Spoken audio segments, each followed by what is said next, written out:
दोस्तों, यह एक सच्ची कहानी है जिसे सुनने के बाद आपका भगवान में विश्वास और भक्ति बढ़ जाएगी।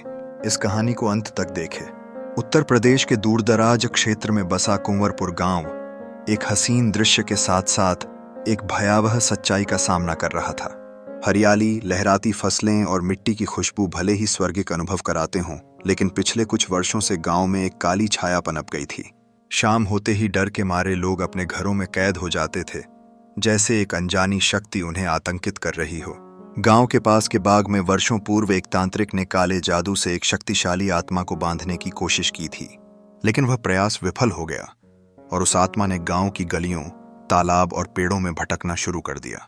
गांव वाले रातों में किसी औरत के चीखने की आवाज सुनते थे और बच्चों के बीमार होने की खबरें आम थीं। एक अज्ञात भूतनी का डर गांव के लोगों के मन में घर कर गया था, जो सफेद साड़ी पहने, उलझे बालों और लाल आंखों के साथ प्रकट होती थीं। गांव का पुजारी भी इस मामले में असहाय महसूस करने लगा था। लोग हर दिन मंदिर में पूजा करते, दीप जलाते और हनुमान चालीसा का पाठ करते, लेकिन डर से मुक्ति नहीं पा सके। इस भय ने गांव की आत्मा को अगवा कर लिया था और एक दिन अर्जुन नामक एक अपरिचित युवक का आगमन हुआ। वह साधारण दिखता था, लेकिन उसकी आंखों में अद्भुत आत्मविश्वास था। अर्जुन ने गांव में आने के बाद मंदिर के बाहर डेरा डाला और नियमित रूप से हनुमान चालीसा का पाठ करने लगा। गांव वाले उसे संदेह की नजर से देखने लगे, लेकिन उसने पूरे 7 दिन तक निरंतर पाठ किया। उसकी आस्था ने धीरे धीरे गांव के वातावरण में परिवर्तन लाना शुरू किया। 7वें दिन की रात को, जब समाज की असली परीक्षा थी, अर्जुन ने हवन कुंड का आयोजन किया। आधी रात को आंधी आई और भयावह भूतनी प्रकट हुई। अर्जुन ने बिना डरे मजबूती से सामना किया।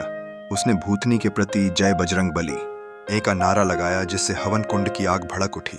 भूतनी ने झुलसते हुए पीछे हटना शुरू किया और फिर धुएं में विलीन हो गई। अगली सुबह गांव का माहौल बिल्कुल बदला हुआ था। सबसे पहले कोयल की मधुर आवाज सुनाई दी, बच्चों के ठहाके गूंजे और जीवन की हलचल गांव में वापस लौट आई। गांव वाले अर्जुन के चरणों में गिरने लगे, लेकिन उसने उन्हें उठाकर कहा कि यह सब हनुमान की कृपा है। दोस्तों, भगवान कभी भी अपने भक्तों का साथ नहीं छोड़ते हैं। जय श्री राम, जय बजरंग बली। दोस्तों, वीडियो को लाइक और सब्सक्राइब कर दें। धन्यवाद।